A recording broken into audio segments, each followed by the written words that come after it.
Bonjour à tous, c'est Blanche de la chaîne Blanche Booking et j'espère que vous allez bien. Aujourd'hui je vous retrouve dans un nouveau book haul que j'ai vraiment hâte de faire parce qu'il y a réellement des pépites que j'ai à vous présenter. C'est des livres que j'aime vraiment énormément, des livres que j'ai découverts totalement par hasard et je pense que je peux d'ailleurs vous en faire découvrir parce que je les ai pas vus du tout sur les réseaux, enfin pour certains. La plupart y sont quand même, non même pas. Donc je sais que ça fait quasiment 2 vidéos book haul d'affilée, sauf que en fait je me suis rendu compte que si je proposais un bilan de lecture qui est un peu un update lecture, mais également juste après un update lecture sur 3 livres qui sont plus ou moins connus, vous allez peut-être être lassés. Donc je préfère, on va dire, alterner les genres et le type de vidéo pour que ça convienne à tout le monde. C'est pour ça que vous avez un book haul qui est assez rapproché. Mais il faut savoir que j'ai pas acheté autant de livres en si peu de temps. J'ai loin de là les moyens, donc tout va bien. Ok, alors la première saga, parce que j'ai acheté une saga à la Fnac. La première saga que j'ai à vous présenter, je l'ai achetée un petit peu sur un coup de tête, mais j'en ai vu que du bien, donc je suis hyper heureuse de me la procurer. Si vous les avez reconnus, c'est la saga La Faucheuse de Neil Schusterman. Donc aux éditions Pocket Jeunesse, et en fait c'est quasiment la seule saga que je possède en... c'est la seule d'ailleurs saga que je possède en... Oula, j'ai la voix qui... Ils sont vraiment trop jolis. Je vous présente la saga La Faucheuse de Neil Schusterman aux éditions Pocket Jeunesse. Alors je les ai pris en poche parce que ce que j'aime bien pour les poches de Pocket Jeunesse, c'est que la couverture est exactement la même qu'en format broché. Donc ça c'est vraiment top. En plus ils rendent vraiment bien tous les trois. Alors pourquoi j'ai pris les trois directement alors que ça se trouve ça va pas me plaire? Déjà, je pense que j'ai vu le synopsis, il y a de grandes chances que ça me plaise. Et surtout que j'en ai entendu vraiment que du bien. Ce livre, cette saga a gagné quand même pas mal de prix. Par exemple, le prix des lecteurs R 2018, le prix d'histoire d'ado 2019 et le Grand Prix de l'imaginaire 2020. Mais c'est surtout qu'il y avait une offre, il y en a souvent des offres à la Fnac, où pour X livres de poche achetés, vous avez des livres de poche offerts. Et du coup, moi je pensais qu'en achetant 2 livres de poche, là, je l'avais le 3e offert. C'est pour ça que j'ai pris la saga directement. Sauf qu'en fait, c'était pas ça, mais c'est pas grave. Au moins, ça fait plus de livres à vous présenter. Ok, alors là, je vous présente un gros classique et je suis ultra contente de me le procurer. Voilà, je sais pas si vous connaissez cette édition, c'est Le meurtre de Roger Ackroyd de Margaret Atwood. Pas du tout, de Agatha Christie. Hop. Alors la couverture est absolument mensongère parce qu'il n'est pas à 6,50 € comme il est indiqué ici, mais 9,90 € dans tous les cas. C'est un format relié, j'adore faire ça sur les formats reliés. C'est un format relié et la couverture est vraiment sublime. Genre je trouve ça fait très... c'est le but recherché, c'est très vieilleux, on va dire, enfin vieillot, pardon. C'est de la collection, ou en tout cas de la maison d'édition, j'avoue que je sais pas trop. Le Masque. Librairie des Champs-Élysées, ok. Ouais, donc c'est ça, c'est la maison d'édition, s'appelle Le Masque et c'est la collection de romans d'aventuriers. C'est le premier tome qui a été sorti dans cette édition d'Agatha Christie. Mais ce tome, je devais me le procurer pour vous faire une vidéo particulière qui n'a jamais été faite sur Booktube. Du coup, j'ai tellement hâte de vous la sortir, mais ça nécessite que je lise les livres en amont. Et voilà, j'avais tellement hâte de me le procurer et j'avais trouvé cette édition qui était vraiment sublime, donc je me la suis prise et elle est trop belle. Ensuite, et c'est le dernier poche, alors celui-là il est un peu particulier, je vous le présente et je vous explique après pourquoi je dis ça. Je vous parle de Jacques Serong, non ça c'est l'auteur, de Jacques Serong, c'est l'auteur, Les Naufragés de la Discorde, qui est publié dans la maison d'édition 10-18 et c'est un polar historique. Alors pourquoi je vous dis que c'est un peu particulier? Parce que je n'ai pas choisi. En fait, avec une amie qui est une amie qui lit, c'est d'ailleurs l'une de mes seules amies qui lit, on a décidé d'aller dans une librairie, de prendre un tome en format poche. Donc par exemple, moi je lui choisis un livre pour elle qu'elle doit lire et annoter, et elle me choisit un livre pour moi que je dois lire et annoter. En l'occurrence, elle l'a choisi celui-ci. Moi je lui ai choisi, comment ça s'appelle nouveau? Les 7 morts d'Evelyn Hardcastle ou Hardcastle, je ne sais plus exactement, ça fait hyper longtemps que je dois le lire et de toute façon je le lirai, je vous explique après. Et en gros, une fois que j'ai lu le livre et que je l'ai annoté, donc j'écris dans le livre et je mets des post-it, et qu'elle a fait exactement pareil pour le livre que je lui ai choisi, on se l'échange, comme ça elle possédera son exemplaire, enfin l'exemplaire de ce livre que j'ai annoté, comme ça quand elle le lira elle aura mes annotations et moi je posséderai du coup son livre que je lui ai choisi avec les annotations, donc ce livre ne va pas rester dans ma bibliothèque mais je voulais quand même vous le montrer. Ok, du coup comme j'avais acheté beaucoup de livres en format poche, j'ai eu le droit de choisir deux cadeaux, 2 livres parmi une sélection. Alors j'avoue que la sélection n'était pas folle, mais il y avait quand même 2 ou 3 livres qui me plaisaient pas mal. Alors celui-ci je l'ai pris totalement au hasard, il s'agit de la bibliothèque des cœurs cabossés de Katharina Bivald, qui est donc offert pour 2 formats de poche en édition J'ai lu. Il a reçu le prix du premier roman et le coup de cœur de la Griffe Noire, et je le connaissais pas du tout. Et en fait, la bibliothèque sur la couverture m'a vachement attirée et j'étais en mode c'est ultra mignon. En plus, les pockets de J'ai lu, c'est vraiment pour moi une base solide parce que en vrai, tous les livres J'ai lu que j'ai lus, tous les livres J'ai lu que j'ai lus, ils sont, pour moi ça a été une réussite, donc voilà. Et j'ai vu que c'était un peu un roman feel good, etc. C'est pour ça que je l'ai pris. Par contre, il parle de deuil. Voilà, ça je ne savais pas. Je l'ai lu que après, une fois que j'étais revenue. Donc bon, mais au moins, visiblement, c'est un livre feel good. Donc bon, on verra déjà. Et du coup, pour le deuxième tome que j'avais le droit de choisir, j'ai pris cette édition, Déo de Hurlevent, de Émilie Brontë, aux éditions 10-18 aussi. J'adore leurs éditions 10-18, vraiment, je les trouve assez mini. Donc voilà, pareil, offert pour 2 formats poche achetés dans la maison d'édition 10-18, je vais y arriver. Même si du coup là c'était mélangé, donc j'ai pas acheté 2 10-18 par exemple, mais j'ai quand même pu le choisir. J'ai acheté j'ai acheté que des pocket jeunesse, d'ailleurs j'en ai pas de pocket jeunesse du coup, il n'y en avait pas. Mais je me suis rendu compte que je possédais aucun exemplaire des Hauts de Hurlevent et j'avais très envie de l'avoir parce que c'est un gros classique que je pense lire très bientôt. Donc c'était vraiment sympa comme cadeau finalement. Là vous commencez à voir la pile qui est en train de se dessiner à côté et celle qui est en train de se vider là. Du coup vous êtes un peu spoilé pour les romans, regardez pas trop. Ok, là on retrouve un livre que vous connaissez sûrement et que vous avez peut-être vu d'ailleurs. Si vous êtes spoilé, arrêtez de regarder, je vous vois. C'est un livre que j'ai acheté sur Vinted et il s'agit du tome 2 de La Peste Miroir qui s'appelle Les Disparus du clair de lune aux éditions Gallimard Jeunesse de Christelle Labos que vous connaissez sûrement. Alors c'est des énormes pavés. D'ailleurs vous pouvez voir dans ma bibliothèque que je possède le tome 4 tout au bout là. Parce que du coup cette saga c'est une saga que je me suis procurée exclusivement en format, sur Vinted en occasion. Sauf que du coup j'ai pas acheté directement toute la saga en entier, donc je suis en train de collecter petit à petit les tomes. J'ai déjà le tome 1 et le tome 4, il me fallait le tome 2 et le tome 3. Le tome 3, je suis encore à la recherche d'un tome assez satisfaisant. Alors, l'état est pas ouf. Regardez, il y a des taches. Je pense que je peux essayer de les faire partir, mais ça risque d'être compliqué. Là, la caméra atténue vachement les taches, je dois être honnête avec vous.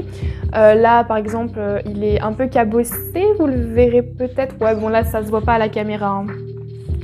Mais il est dans un bon état global et je l'ai eu, il me semble, pour 9 € quand même. Je l'ai eu pour 9 €, il me semble.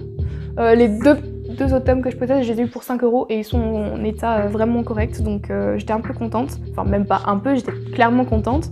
Donc voilà, il ne me manque plus que le 3e tome pour finir la saga. Mais il faudrait peut-être que je la commence. De toute façon, j'ai investi sur cette collection et sur cette saga parce que tout le monde m'en dit que du bien, que tout le monde me dit que ça va être quelque chose d'incroyable. Et en général, quand un livre a autant de succès, c'est difficile de pas l'aimer. Mais bon, il faut que je me lance dans le premier tome et c'est le plus compliqué, c'est de passer à l'acte, on va dire. Je vous parle également d'un livre que j'ai acheté en occasion, donc aux éditions Stock. Alors là, c'est un très vieux roman, donc je pense que vous ne le verrez plus en achat en librairie ou quoi. Donc c'est de Jacques Gandouin, Le guide du protocole et des usages, avec la préface du duc de Brisac, aux éditions Stock comme j'ai dit juste avant. Alors c'est la très vieille édition qui ne se vend plus. Je l'ai eu à 2 € sur Vinted, alors hyper contente. D'ailleurs en général quand je reçois des petits mots, je les garde dans les livres, voilà, je trouve ça trop chou. Alors il est en bon état, il est un peu vieillot, mais franchement pour 2 €, voilà, il y en a ils vendent ça à 75 €, je comprends pas, mais c'est pas grave. Je pensais honnêtement que ça allait être beaucoup moins rigolo que ce que je pensais parce que j'ai juste lu vite fait. Alors c'est pas un livre qui va vous faire taper des barres, hein. Honnêtement c'est pas un livre comique.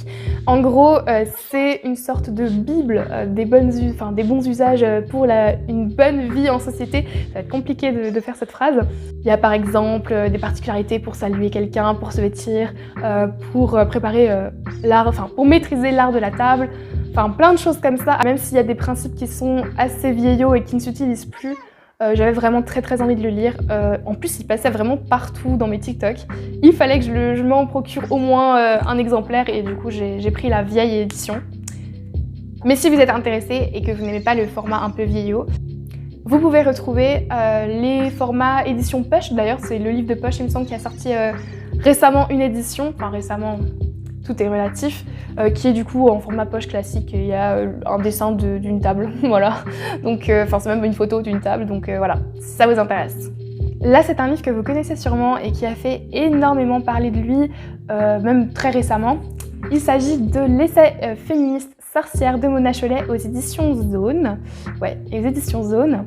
Donc Mona Chollet est une essayiste, elle est journaliste il me semble. Oui, c'est ça, une journaliste qui fait souvent des essais sur le féminisme, comme par exemple Beauté Fatale. Et je les ai vus d'ailleurs sur la chaîne de Tiboudou Boudou, je sais pas combien de Boudou il y en a, il y a dans son pseudo, mais je vous mettrai ça en barre de description. Et en fait, elle les a lus récemment. Alors Sorcière, ça fait un peu longtemps qu'elle l'a lu, mais très récemment, elle a lu Beauté Fatale, qui est le dernier essai, il me semble, paru de Mona Chollet, ou peut-être le premier, je ne sais pas exactement. Et en fait, Mona Chollet, c'est une autrice qui est connue pour ses écrits féministes. Ça fait très longtemps qu'il est sorti, ça fait longtemps qu'il est sorti Sorcière, et je le voyais vraiment souvent passer. D'ailleurs, il est quasiment tout le temps en avant-première, on va dire, sur les présentations, sur les tables de présentation. Bref, il est souvent mis en avant par les libraires. On va avorter cette phrase parce qu'elle veut rien dire. Et au début, je pensais que c'était vraiment un essai sur les sorcières, donc c'est-à-dire les sorcières de l'époque, avec tout ce qui est chasse aux sorcières, etc. Ça m'intéresse énormément. Si vous avez des recommandations d'écrits historiques là-dessus, n'hésitez pas à me les faire parvenir parce que j'arrive pas à en trouver réellement. Mais non, en fait, là, c'est plus un prétexte, on va dire, pour développer une thèse sur le féminisme, ou en tout cas pour parler de féminisme. C'est mon premier essai féministe que je lis réellement parce que je n'ai pas lu plus que ça et je voulais commencer par l'un des plus connus, si ce n'est le plus connu, c'est-à-dire Sorcière de Mona Chollet. Ça a l'air très dense mais très intéressant, donc j'ai hâte de le lire et on verra bien ce que j'en pense. De toute façon, tous les livres que je vous présente en général, je vous en reparlerai, sauf si ça a été catastrophique. Non, même si ça a été catastrophique, je vous en reparle, donc voilà. Je garde le meilleur pour la fin, mais là on a quand même 2 livres que j'aime énormément. Il est incroyable, franchement, je suis trop contente. Je l'ai trouvé hier totalement par hasard. Je ne connaissais pas l'auteur, je ne connaissais pas la sortie de ce livre, mais ce livre, c'est un livre sur la véritable histoire des Peaky Blinders, de la série Peaky Blinders sur Netflix, qui est d'ailleurs finie. Voilà, qui s'est fini il n'y a pas longtemps, le mois dernier, il me semble. Je suis pas encore à jour. Alors, s'il vous plaît, ne me spoilez pas dans les commentaires, sinon je vous retrouverai. Non, mais j'ai pas vraiment fini la saga, la série en tout cas. J'ai pas regardé la dernière saison, mais quand je l'ai vue, je pouvais pas passer à côté. En fait, c'est ultra intéressant. L'auteur est un historien et en fait, c'est un descendant des Peaky Blinders, d'un des membres des Peaky Blinders, parce que oui, c'est un gang qui a vraiment existé à Birmingham. Alors c'est assez différent de ce que la série veut nous montrer, mais en même temps, c'est normal, c'est une série. De toute façon, les séries, elles sont tout le temps romancées. Même les documentaires sur Netflix sont romancés, donc c'est pour vous dire. C'est aux éditions Hachette, ils ont sorti ça il n'y a pas longtemps, et c'est de Karl Chin, ils ont sorti ça le 1er juin. Et en fait, du coup, comme je disais, l'auteur est un historien qui descend d'un Peaky Blinders et des bookmakers. Donc voilà, hyper intéressant. En plus, il y a énormément de références, tout est sourcé derrière. Il y a plus de 640 références en fait, donc c'est incroyable. Il y a des vraies images, ok. Il y a des vraies images, ça ce n'est qu'un exemple, mais j'ai déjà toutes vues parce que j'étais hyper curieuse. Les thèmes qui sont abordés dedans, ils sont hyper intéressants. Il y a par exemple les vrais personnages de la saga, en fait, qui vont être... qui vont être cités et la vérité va être rétablie sur ces personnages. Par exemple, j'ai lu tout le passage sur Sabini. Alors j'ai un peu commencé parce que je suis vraiment trop fan, j'aime trop. Donc voilà, dès que je l'ai vu, il fallait absolument que je me le procure, hyper intéressant. On passe à la suite parce que j'en ai beaucoup trop parlé de ce livre. Alors ce livre, si vous êtes curieux et que vous avez regardé jusqu'au fond, vous savez duquel je vais parler. Et si vous êtes curieux, encore plus, et que vous êtes allé jusqu'à la fin de ma vidéo, la dernière que j'ai publiée, où je vous faisais un unboxing de ce miracle, je vous parle de l'édition grimoire de Big Bang, de Sorcery of Thorn aux éditions... Enfin, de Margaret Rogerson aux éditions Big Bang, comme je l'ai dit juste avant, qui est le format collector de Sorcery of Thorn. Je vous avais parlé, je vous ai fait ma revue dans le bilan que je vous mettrai en barre de description, dans le bilan du Challenge Young Adult 2022. Je l'avais lu pour cette occasion et en plein milieu, j'ai tellement accroché qu'il me fallait l'édition collector. J'ai appelé genre toutes les librairies pour qu'ils me donnent des adresses pour savoir si tel et tel livre était disponible à la livraison. Parce qu'il faut savoir que quand un livre sort en format relié, en format collector, et qu'il est à tirage limité comme ce bijou, les gens en profitent énormément et sur Vinted, ils gonflent beaucoup trop leur prix. Je ne vais pas parler en mal de ces personnes. Chacun fait ce qu'il veut et chacun sait son éthique. Hein, voilà, ça c'est pas du tout mon problème, mais j'avoue que faites attention parce que franchement, payer 4 fois un prix d'un livre, non, c'est juste pas possible. D'ailleurs, par exemple, là vous le verrez pas, mais le tome 1 collector j'ai lu de Bridgerton que j'ai actuellement, il s'est vendu à 150 € sur Vinted maximum, c'est le prix maximum que j'ai vu, 150 € alors que le livre coûtait à la base 20 €, même pas 19,90 €. Moi je trouve ça abusé, voilà, après chacun vit en son âme et conscience, hein. Mais pourquoi je voulais absolument cette édition? Parce que déjà c'est l'édition collector, qu'il y a une particularité, c'est que les pages sont un peu en format grimoire, donc c'est-à-dire qu'il y a beaucoup de gens qui n'ont pas du tout aimé, moi j'ai trop apprécié, ça fait comme si c'était un vieux grimoire, alors je vais essayer de vous les rapprocher, voilà. Et que sur la version normale, donc sortie aussi par Big Bang en format broché, il n'y a que Elisabeth dessus, alors là c'est une autre illustration qui est magnifique, et je vais vous la montrer après plus en détail. Et que moi je voulais absolument cette édition parce qu'il y a ici Nathaniel et Silas qui sont dessinés. Franchement le livre est vraiment magnifique, genre vraiment. Ils ont sorti une très très belle édition et je vous montre du coup sans la protection. Donc ça c'est à l'intérieur, c'est hyper mimi, alors je vais pas la mettre par terre, hein. Clairement pas. Voilà le livre, alors en réalité il est beaucoup plus vert d'eau que ce que vous pouvez voir. Puisque la caméra a des couleurs un peu différentes. Il est vraiment beaucoup plus beau encore en vrai, et je sais pas si vous allez voir en relief, mais il y a le relief de Sorcery of Thorn. Et ça c'est la couverture normalement originale, et c'est ça sur les deux côtés, donc il n'y a pas ni Nathaniel ni Silas, donc moi je les voulais. Et pour les chapitres c'est comme ça. Il y a la même carte que dans le premier tome il me semble. Oui c'est ça, il y a la même carte que dans le premier tome. De toute façon dans tous les livres de fantasy maintenant il y a une carte. C'est mignon, franchement j'adore. Et je vais vous lire la dédicace et on finira sur ça parce que c'est incroyable. La dédicace je l'aime trop. Il est écrit en dédicace à toutes les filles qui se sont trouvées à travers les livres. Et ça, quand vous l'avez lu, ça résonne tellement, c'est trop mignon. Franchement, j'ai adoré le livre, mais réellement.